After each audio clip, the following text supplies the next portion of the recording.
Welcome to another episode of Musings with Yo-Yo. Today, I'm really excited to have my guest, Ihsan. We'll be musing about a bunch of different things. I'm really excited to get started. Before we get started on questions and before we start talking about who Ihsan is and all of that, how are you doing, Ihsan? How's your day been? How's life? I'm good. I'm good. Life is good. Feeling blessed. Thank you for having me on. Definitely very much looking forward to this. Yeah. I think it's going to be a good conversation. So before you tell me what it is you do and all of that, do you remember how we know? Well, you know how we know each other. So tell me, how do we know each other? Tell people listening. Yeah, I don't really remember how we met. I'm Mm, gonna say we probably met when I came to visit a buddy, when I came to visit Vancouver many years ago. But the way mm-hmm. we know each other is when I did make the move to Vancouver. I joined shout out to Heart Tacos, co-ed Hey. rec, our co-ed rec basketball team. Yeah, and that's kind of how we got to know each other from there. Yeah, I remember, you're right. The first time I met you was you had come to visit, I want to say you came to visit VJ and you came to watch one of our basketball games, or you went out with us a night before, something like that. And back Right, then right. you used to go by the name Dan. And so when you came back and then your name was Ihsan, I was like, who is this Ihsan guy who looks exactly like Dan that I met last year or whatever it was? Yeah. Yeah, so that's when I first met you. But yes, we've gotten a chance to play on the same basketball team, but also a volleyball team. Um, Right, right, right. and I've been trashed, which is probably why you don't remember, because I was so bad on our volleyball team. Oh man. Yeah. No comment, no comment. We're all trying our best out there, So Yeah, some of us are trying our best and it's just really barely cutting it. Um, anyway, you mentioned that you moved, and we met each other when you finally moved to Toronto, to Vancouver, and we finally yeah, started playing on the same team. So tell me about, where did you move to Vancouver from? Where did you grow up? Where do you call home previously to Vancouver?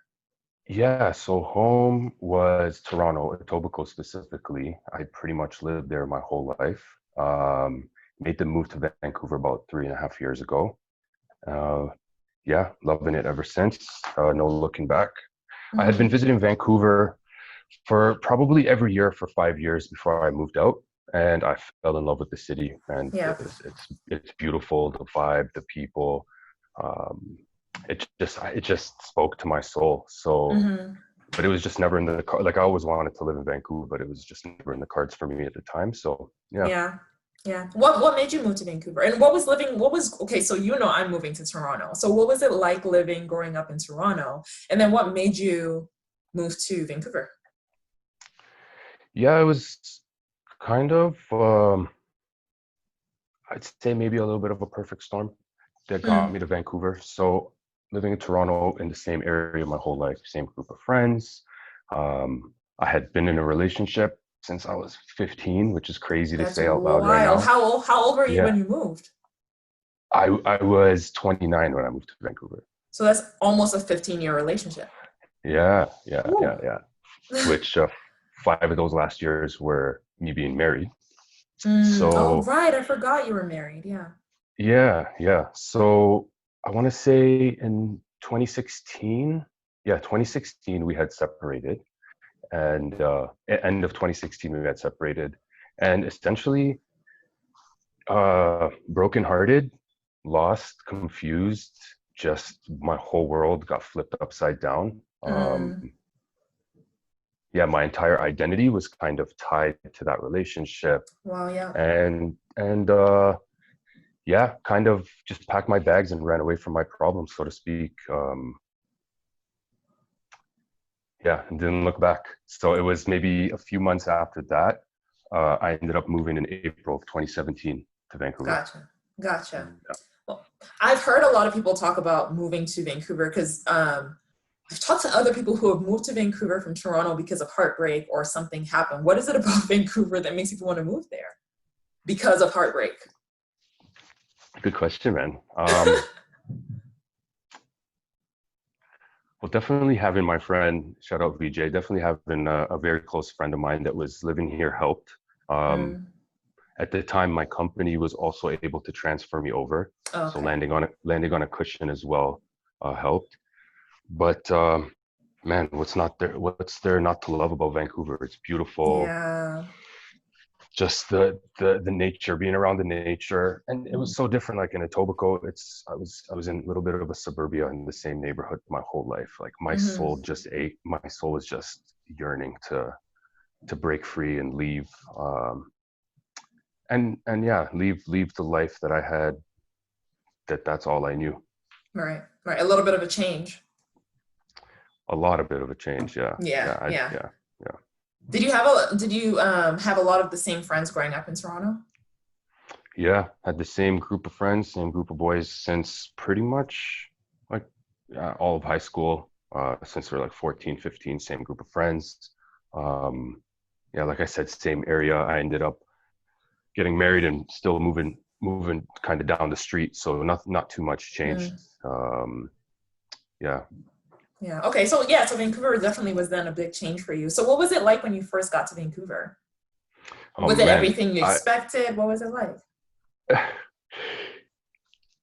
it was at the time it was super exciting. Mm, I again running away from my problems, which I was okay with. I needed a change in my life, but it was everything I hoped for, man. The freedom of being the peace of mind that comes from being free in a city without knowing anybody for the most part, mm, right? Um, Kind of first time being away from home, living on my own, and I felt inspired. I felt empowered. But truth be told, I came with a lot of baggage, mm. um, a lot of heaviness too, and it would take some time before I realized that I was really in the darkness, coming through in the darkness. But yeah, Vancouver gave me that breath of fresh air that I so desperately needed. Mm. Yeah, and you talk about you, and I know that we're going to talk a little bit about Level Up Coaching, which is your life coaching business.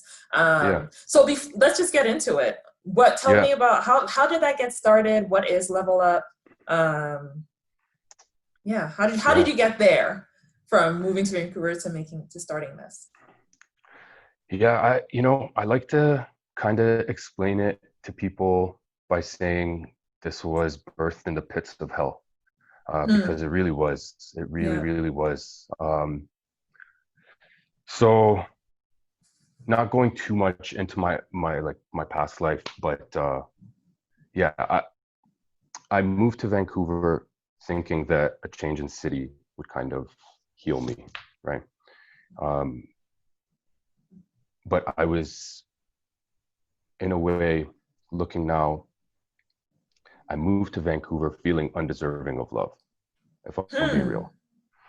And I only see that now. So after my marriage ended, um, I, I felt undeserving of love. So I Oh wow. came with that heaviness here, and man, I drowned myself. I tried to drown every demon that I brought with me to Vancouver. There wasn't Mm. a demon that wasn't by my side during that time. Oh And wow. yeah, I thought I was living and working through things and processing things, but really all I was doing was carrying that feeling, that heaviness, um, carrying that with me. Yeah.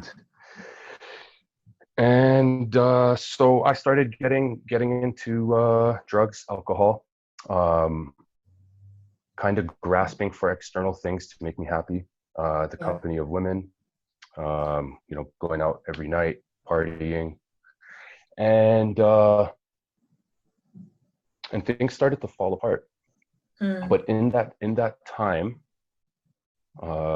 we're very good at lying to ourselves. So I mean, in that time, I'm in a new city. Um, I found love again as well. Mm. Yeah. So the illusion strengthened that everything was kind of on track and I'm fine, everything's Mm. going well.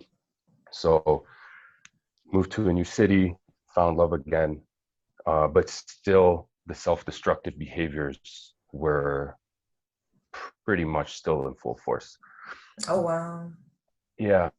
Um, so now I was still in the same job, and to give you some context, I had been in that job for probably 10 years with the same company. Okay. And roughly about, I'm gonna say the summer of 2018, um, I hit a I hit a friggin' wall, man. I hit such a deep depression that I honestly, Yo-Yo, I thought I lost my mind. Like I thought I was bipolar. I Oh, went, wow. I it was I was in such a dark place and I couldn't make sense of anything. I couldn't make Mhm. sense of why I had this like dark, heavy cloud with me. Yeah. Um, Can I actually interrupt you before you continue? A lot of yeah, times people please, think of please. depression and they think that like there's that heaviness of like just hiding yourself in a room, and there's just so much misunderstood notions about what depression looks like in everyday life. What did that look like for you in your everyday life? Because I wouldn't say that I saw you and I was Yeah, like, he looks depressed. Like I would never have said that. yeah, and you guys wouldn't have known. So me showing Mm-mm. up to basketball on Sundays, like either I was super hungover or I was still awake from the night before, Yeah. and just a shell of myself, and really like just projecting on whoever was kind of in my way, like Mm. my unhappiness, and just the turmoil I was feeling within was starting to get projected left and right. And so to kind of characterize like the depression, I mean, man, I didn't want to talk to anybody. I isolated myself. I couldn't work. I took a long-term leave of absence from my job. Oh, I don't think I I was knew a that. Yeah, nobody knew that, man. Nobody knew Mm. that. I honestly thought I was bipolar. Like Mm. I was convinced that my mind was like, so there was something very deeply wrong. Um, Sought help, still like just nothing was working. Nothing was working. Mm. Um, Now at the time, because I was still in the mindset of looking at external things to change how I felt. At the time in my mind, I was just like, oh, I just need a new job. I just need a job Oh. that'll change kind of the trajectory I'm on, and it'll pull me out of this. Mm. And luckily for me, I got another job that ticked off everything I wanted. I And remember when you got that. yeah, and Yeah. I swear for a month, I was like, this saved my life. This job saved my Mm. life. It ticks off everything. Let's go. I'm out of this cloud. And man, less than 2 months later, again, the self-destructive behaviors were still in full force. Um, so I'll paint the picture. I moved to a new city, have found new love, got a new job, and I'm still carrying this heaviness around. All right. And from the outside, everything looks perfect. For those of you who are like those of us who are looking at you, we're like, oh, he moved, he did all these things, and everything is perfect. Yeah, yeah. Wow. Look at him. He's back on track. He's got a new job. He's got a new girl. Yeah. Everything's looking good. Um, Meanwhile, now I see it's all just kind of temporary pleasures. Mm-hmm. So so that was summer of 2018. The really the deep depression that I sank in. I ended up getting that new job in August. Now, fast forward September, end of September, man, I went on a bender one night. Mm. I went on a bender of benders. And to be honest, I'm surprised I actually made it out alive from that night. Wow. Yeah. Um, and I betrayed myself in such a fashion. Mm. I betrayed myself in such a fashion that so I ended up uh, ruining my relationship at the time. Yeah. I think And I'd remembered and you'd mentioned that. Yeah. yeah, I told you guys that. And Yeah. man, I what I thought was a deep depression months earlier was nothing compared to what I fell into after that. Wow. So it I like to say I hit rock bottom. I mean, like it's individual for everyone, but like I fucking hated myself to such an extent after my relationship ended in Vancouver. Um, I was like the demise. I was responsible for my own demise. Right. And when I tell you I hated myself to such a degree, like I couldn't even walk by a mirror. I would have to like look away. I couldn't That's even look at myself in the wild. mirror. I couldn't. And I'll tell you, joking aside, as a guy who's spent his fair share of time in front of a mirror, I, Everybody always I, says that when they see you, like when I introduce you to them, they're like, "Ooh, who's that?" I'm like, "That's Ihsan. He's spoken for." he's spoken for, yeah. Inside joke, inside joke. But I hated myself. I couldn't. I'm telling you, I couldn't even look myself in the mirror. Like I was, man. I just couldn't believe that I was the cause of ruining my own happiness because I was Right. extremely happy in that relationship, and those self-destructive tendencies, just like it was like pressing the nuclear codes. I just imploded the whole thing. And all from one weekend. Sorry? And all from just one weekend? All from just another perfect storm of things that just happened in a Yeah. sequence that it's like, man, this was meant to happen in the way it happened. Yeah. Do you think there were things that led up to that, or was just that one weekend where you were like, this is it? Like, yeah. How do you think it got to that? I think it all, and this is what I made sense of it. It all boiled down to a lack of self-love, just Mm, point blank. Because if I was partying with you that night and you were doing as much as what I was doing, I would have told you, hey, slow down. You might like hurt yourself like this, right, right. or like, hey, take it easy. But like when it came to myself, I had no regard for my own well-being, Mm, and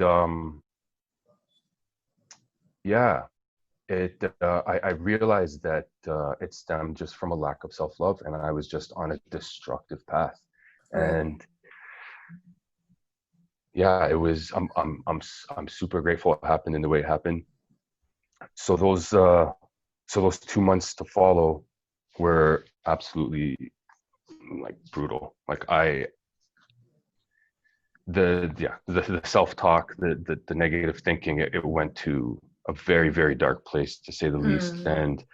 And those feelings of being undeserving of love that I had come to Vancouver with were now just like inflamed Right. at such a high level. Like there was no denying at that point that I'm just living completely out of sync with how I'm supposed to live it.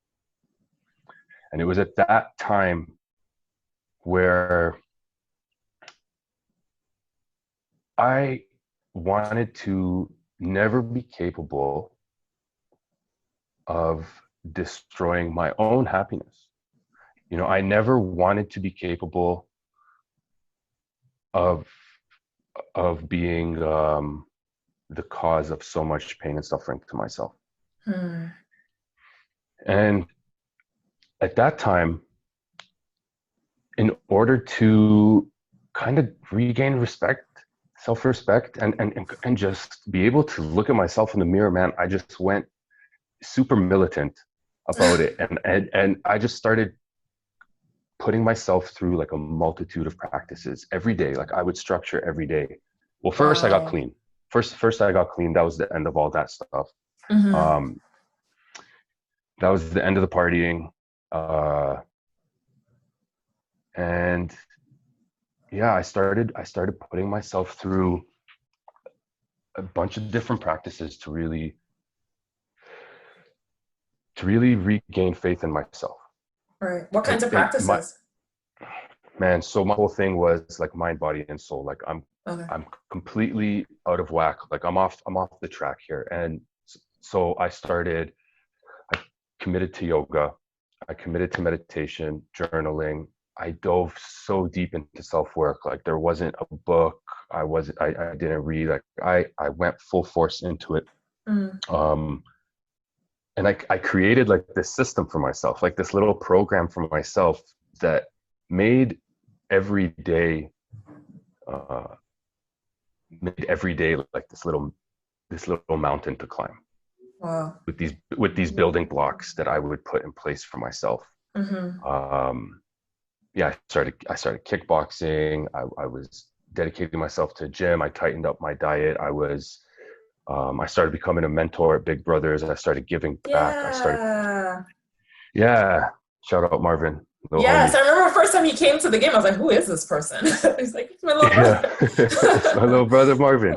And through service to others and through mentoring Marvin, that kind of started me off in a different level of self-awareness, because Mm, now I have to really watch myself when I go out with him and stuff like that, right? So that really flicked a switch for me.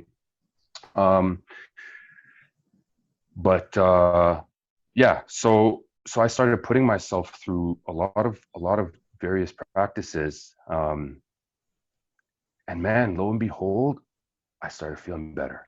I started feeling mm, confident. I started feeling confident about the direction I was headed in, right. right? But something was still off. Mm, Something was still off. Like I felt like I had good footing again, but there was something still off. I realized that it just wasn't enough for me.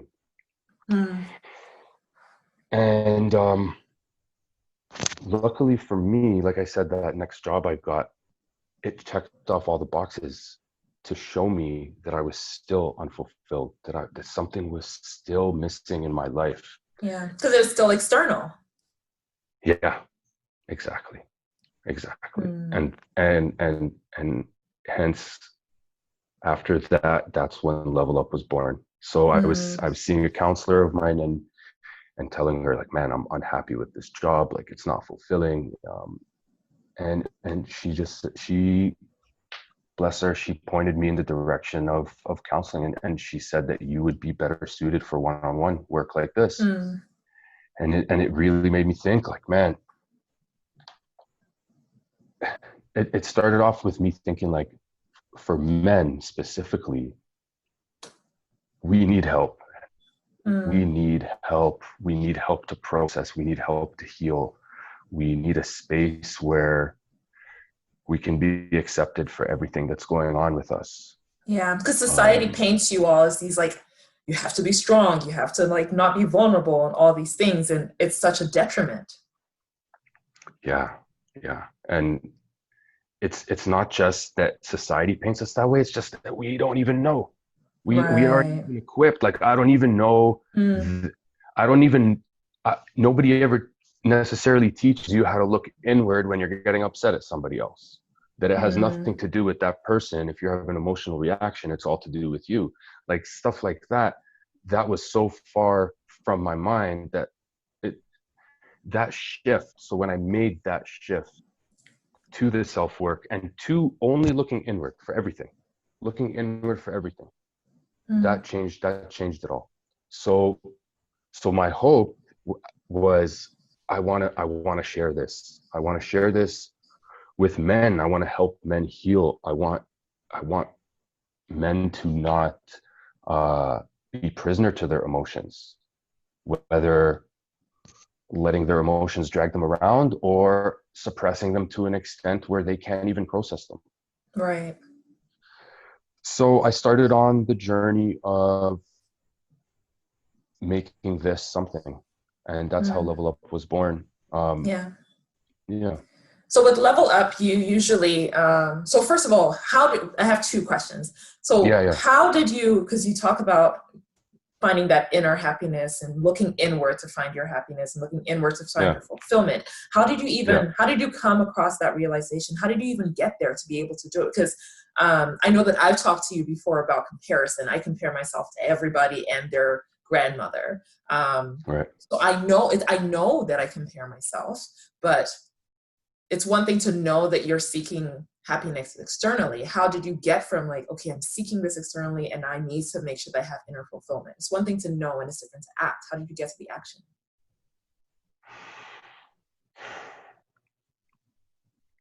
That's a good question. it took a lot of work, man. Like Mm.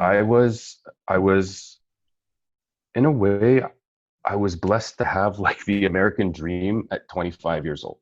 You Mm. know, I bought a house, I got married, I was making good money, I was traveling, I had two You bought a cars. house by 25? Yeah, Get yeah. out of here. And That's honestly, wild. and yeah, I was thankfully, knock on wood, I started off my career doing very well. So I Mm. had all these external things that everyone, not everyone, but like that you may think that that's what you need to be happy. Like I had this stuff. I was going on vacations. I was going out partying.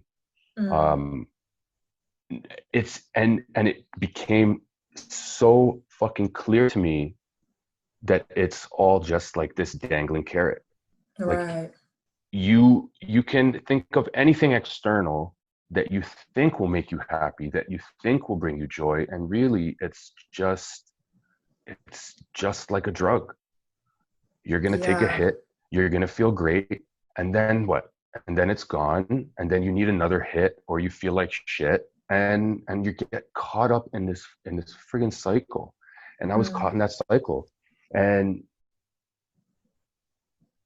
and I started realizing as well that I have no control over anything other than my Mm. mindset, That's real. other than my and that was the shift, man. Realizing that, like, man, although you have no control over anything, you have all the power in how you want to see the world.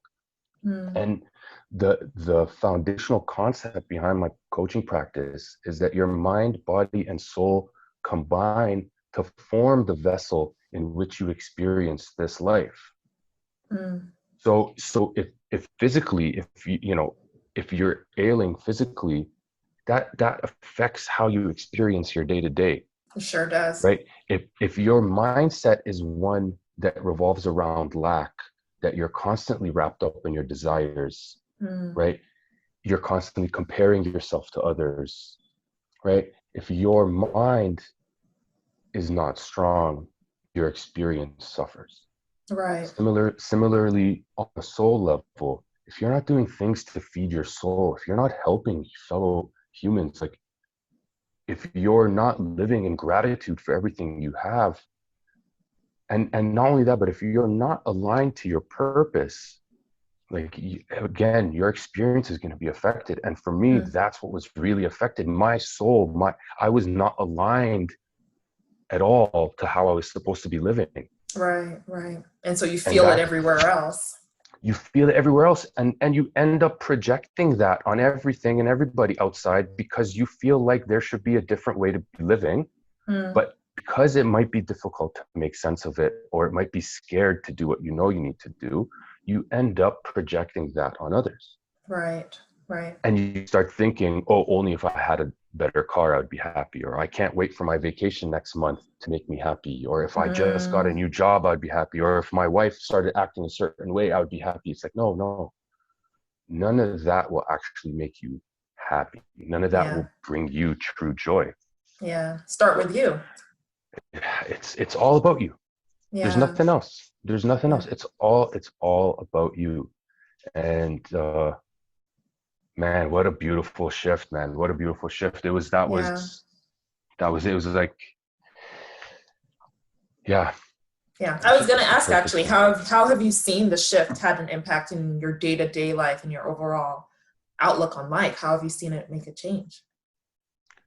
Man, changes in every aspect of my life. Every aspect. Like first of all, I mean, I'm not going to say in absolute forms because we still slip up and things still happen, Yeah. Yeah. but I no longer, sorry, I everything is an inward focus. Mm. Like nothing external is responsible for how I feel. So making certain agreements with myself that I myself am responsible for choosing happiness, right? So often we choose pleasure over joy. Mm. We choose that short-term pleasure over long-term joy. That's an And important distinction too. oops, sorry, lost you. Yeah, All good. That is an important distinction, because you're not choosing happiness when you choose pleasure over joy. Hmm. You're not choosing to be happy. Yeah. Yeah. And It's I actually, wasn't yeah.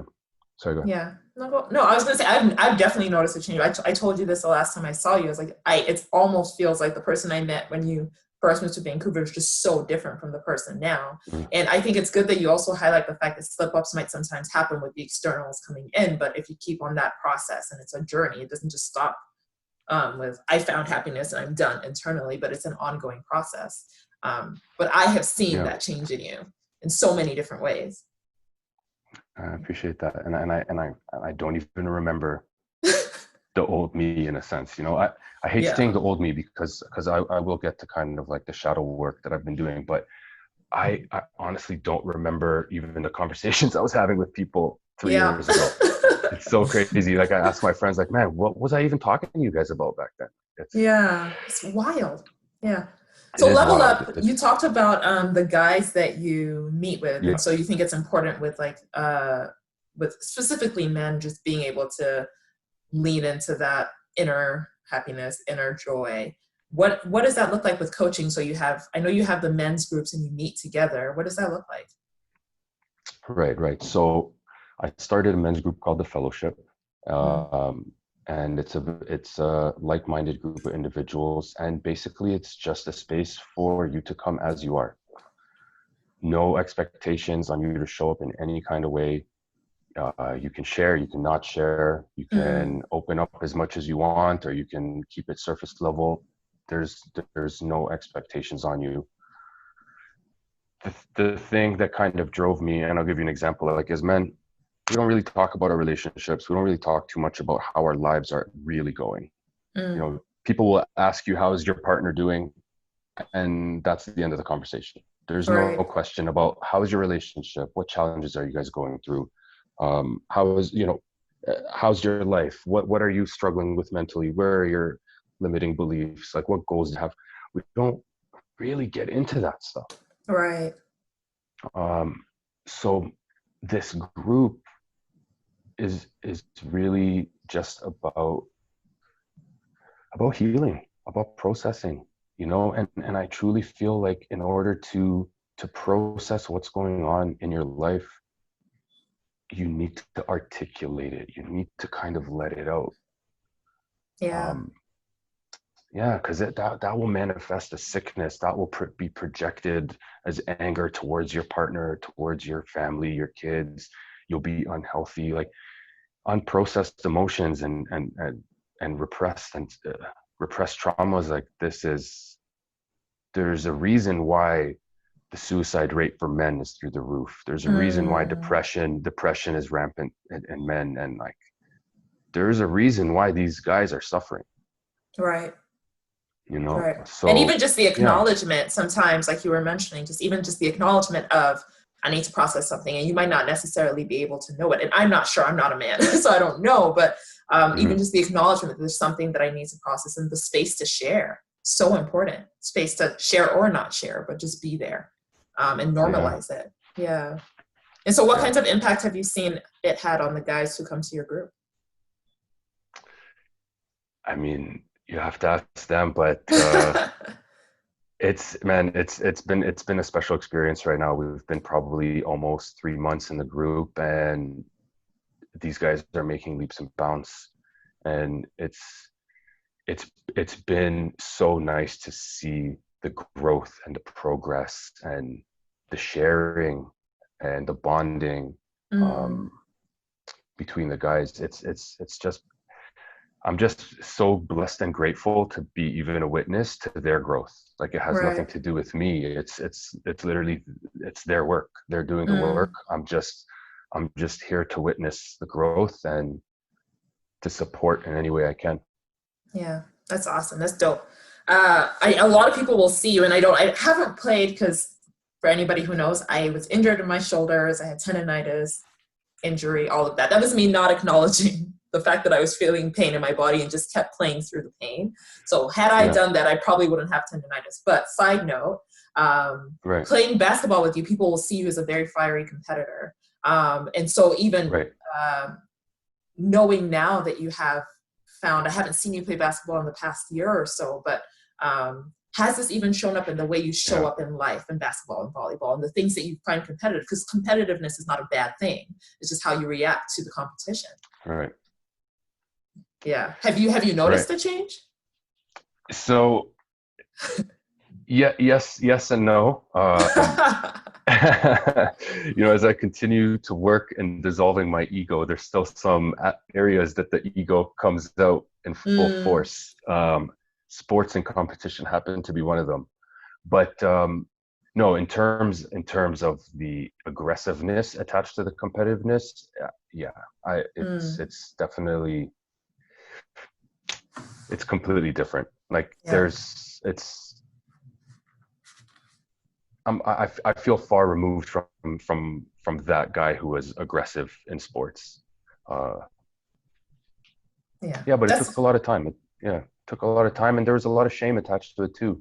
You know, shame in um, what way? well, man, every time. Well, shame in the sense of getting angry when you shouldn't, and then Mm, when and then understanding after it's just a cycle of shame that comes with losing your temper. Then it cools down, and then you feel shameful, but then the shame is so ugly that you don't even want to deal with it, so you reject it.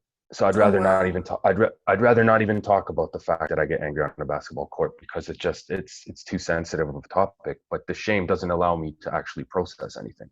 Mm, So it took time for me as well to sit with that shame, and not just in the sports, but in a lot of aspects of my life. It's taken a lot of time, and I continue to do it, to sit down with the shame and to try to remove the shame behind it, and to soothe that inner child that's feeling yeah. shameful about those things. Yeah. So That's yeah, so real. The point you made there about shame not allowing you to process or not allowing you to even acknowledge what anything is. It's almost like an avoidance technique.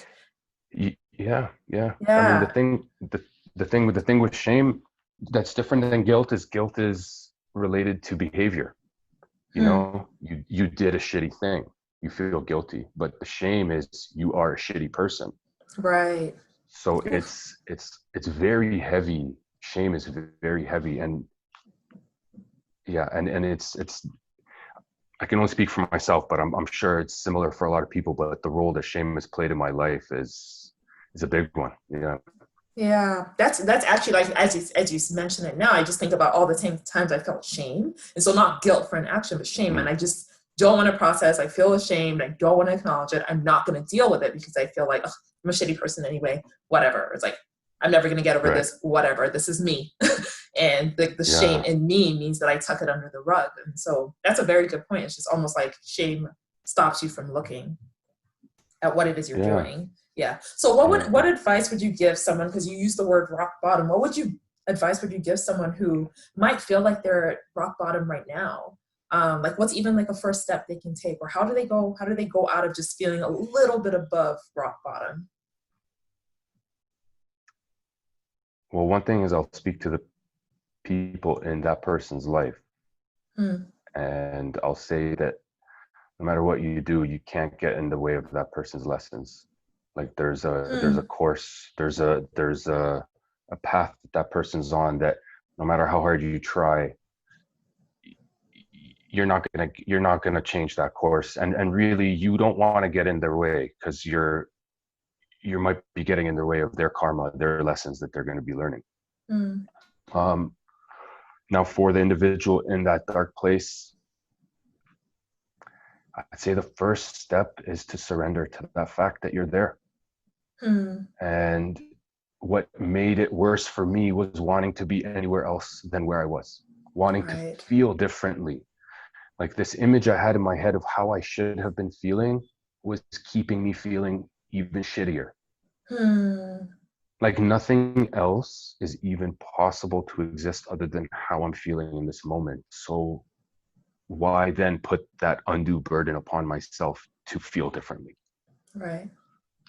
Right. So that's the first step, is really just accepting what is and sitting with that and really listening to it, because we're so accustomed to reaching for comfort. And at the slightest feeling of discomfort, we reach for something to make us feel warm and cozy, whether it's food, whether it's drugs, whether it's our codependency on our partner, whether it's Yeah. whatever it is that you use to stay to keep comfortable. That's keeping you from feeling what you need to feel, Mm. to then transmute those feelings into something else. Right. Right. Yeah, because the acknowledgement helps you take that first step. And I think even like you make a good point about talking to the individuals around the person. Sometimes people might be rock bottom and you don't know. And another time Mhm. they might be rock bottom and you're the person who's just like, just get it together. Like you might not understand because rock bottom for Mhm. each person looks different.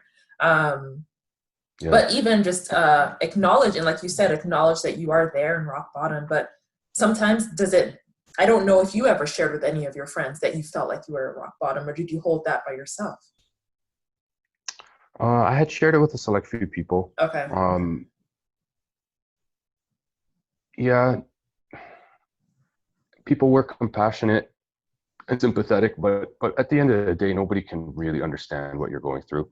And Mm, I want to talk about this rock bottom thing, because I feel like you don't necessarily need to hit the proverbial rock bottom. I think a lot of people mm, feel stuck. A lot of people are stuck in a hamster wheel of this Monday to Friday, that's real. waiting for the weekend to make them happy, waiting for a break in the routine to kind of give them a little bit of joy.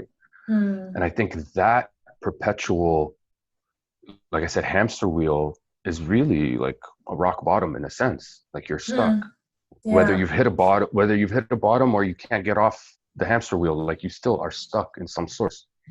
Um, so it's yeah. I mean, w- not reaching for comfort right away, I think, is important.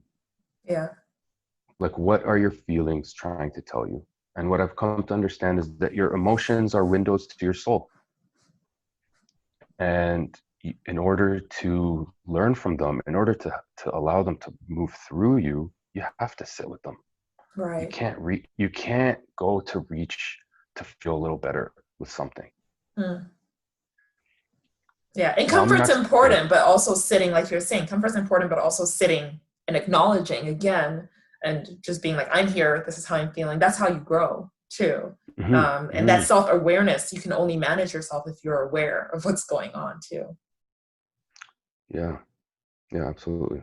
Yeah. So what are you looking forward to over the next 5 years? Or let's say the next year. What are you most Oof. excited about with your growth and things like that?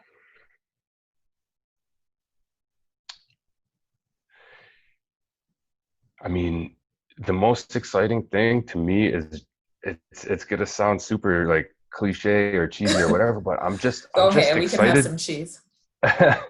Man, I'm just excited to be alive, man. Hmm. I just I'm like fallen in love with life. I've fallen in love with myself, and it's so beautiful. And it's not easy. It's work. It's not Yeah. I'd be lying if I said like I still struggle with self-compassion, with acceptance, with keeping my desires intact, staying disciplined. Like there's still struggles and challenges and hurdles and a lot of work. It's a lifelong um, road, Yeah. but I'm just excited to be here, man. Yeah. I'm excited to learn, continue learning more about myself. I'm excited to meet new people along this path, and and and help in their growth, um, to take the men's group to another level as well, Hmm. um, and to help my like I just want to help empower people to see that they already have everything they're searching for. Right. That right now, everything you've ever wanted is right there, Yo-Yo. Hmm. And you are perfect in the way you are. And that the love that you show others, nobody's more deserving of that love than you. That's And important. it's, That love, self-love thing. Yeah. yeah, Yeah. nobody Because, in this world is more deserving of the love you have to give than you. Nobody. mm. And everybody around you benefits from your self-love, Yeah. you know? Yeah. Um, Yeah. and, And and you yeah, can be anywhere, because I know that sometimes you'll hear people talk about self-love and you have everything you have within you. Um, and I can't help but think also there's a privilege that comes with that. And so just the importance of also acknowledging that there are some people who have more access to self-love or think, but actually now that I think mm, about it, you talking about you having access to all the things and you still didn't have self-love. Someone might look at you externally privileged, but um, the self-love inside might not have been there. And so the importance of just the internal mm, self-love wherever you are in like your stages and your life, like the things life has given to you, you still have you. yeah. And you're so right. Like, looking outside in, somebody might say like, this person has it all, Mm. but you're not listening to the conversations I have with myself. You don't know how hard Mm. I am on myself. You don't know that I don't forgive myself. You don't know that I don't accept the darkest part of myself. You don't know that I shame myself, right? This Yeah. is this is the self-love that money can't buy self-compassion. Mm. Money is not necessarily going to afford me the luxury of healing my inner child, Mm. right? And that's been a lot of the journey for me, is coming back to the inner child and Right. and sitting with myself in those early years and hearing me, like hearing that kid out, because Mm. that's really a lot of what your negative emotions are, is your inner child screaming to be heard, you know. Yeah. Yeah. Yeah. Well, I'm looking forward to seeing how much you continue to grow and how the men's groups grow. I think it's very important. I always talk to Will about, because he's talked about that too, like the importance of men just having that bond and adult relationships, adult vulnerable relationships, particularly for people who just kind of been taught to suppress or just don't know how to reach into it. Having that bond, having that place to share is so important. So I'm looking forward to hearing how things go with you, Yeah, and how everything grows over time. And like when you're in Toronto, you have to come visit me because I absolutely, definitely want to absolutely. hear. I want to hear how everything's going. I might go around your neighborhood. Your part's a little big. Give me the little parts where you hung out as a kid. But Yeah. before I end this, I always give everyone a chance to ask me one question. Mhm. So you can think about it for a little bit. But do you have any questions that you want to ask? Is there anything I didn't ask that you want to still share? Is there anything that you haven't asked that I still want to share? Yeah, I think I would just want to reiterate that nothing outside of you will make you happy. That the things you desire are what keep you prisoner in this world. And it's that dangling carrot. Once you get that thing you desire, there's another carrot in front of you. There's another Mm-hmm. thing you're going to want. And it's only through paving the way to self-love, through growth and through self-work. And like, you can have the ultimate power once once you make that agreement with yourself that it's all about you and it's all about what's inside of you that projects on the outside world. Man, Mm-hmm. the game changes. The game Mm-hmm. changes. Yeah. So one question to ask you: what what has been your biggest hurdle to self-love? What are some conditions you've Ooh. placed on loving yourself? Oh, that's such a good question. Mm. I think that, so I don't know if it's obvious. I'm pretty competitive, but I'm competitive with myself. My biggest fear in life is stagnancy. Like I'm so scared of not growing or not becoming better than I was yesterday or anything like that. And I often look at others who are better than me and I compare myself with that. So I think that there are times where like people will say, you're doing well, you're doing a good job. And for me, I don't think I am, because I see someone who's doing better than me. So I think that's been my biggest, like I always look at someone else who's doing something better or who I could be better than, or if there's no one better than me, then I just assume I'm not in the right place. I assume that there's no way I'm the best person here. I don't believe that. I never ever believe that. And I think that's my biggest barrier to self-love, is I'm always thinking, well, someone's doing it better than me and I am not enough as a result of that.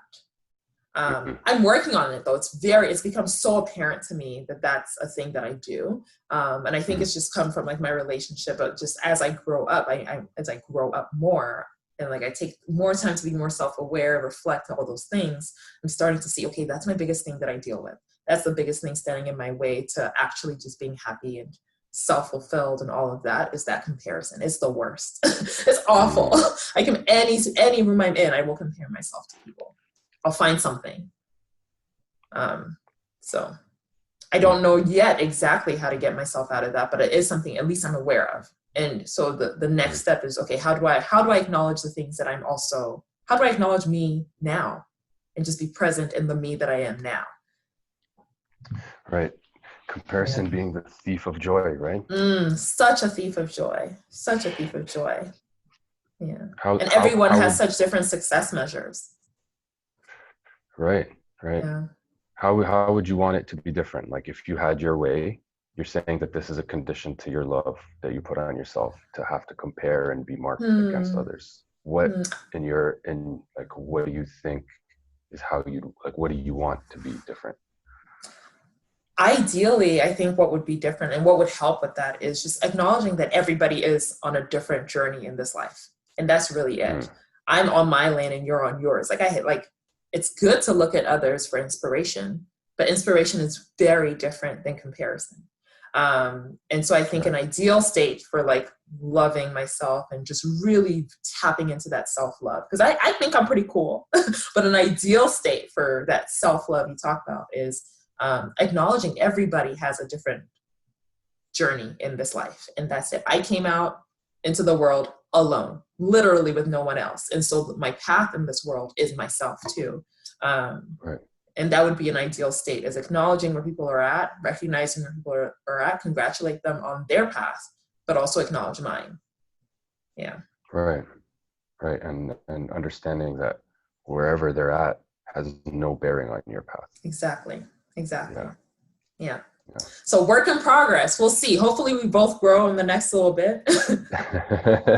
we're all works in progress. We're all works in progress. It's definitely a lifelong journey to decondition and deprogram these things in you, these systems in you that you've been relying on your whole life in a way, right? To get you from where you where you are to where you want to go. So right. Yeah. Thank you so much, Ihsan. I was so excited to have you on here. I was very, very excited for this conversation. When I was talking to you just before I left Vancouver, I was like, oh my gosh, it's going to be a good conversation. Because there's stuff I don't think I knew about, even just your personal journey, that when we talked about it, I was like, he has to come on this podcast. So. Oh man, I was so thankful when you reached out, because definitely been looking forward to being on your podcast. You're crushing it. You're natural at this. Thank you. I'm so happy for you, man. I hope to be on again, and keep doing what you're doing. Thank you. And just keep spreading that love. Appreciate you.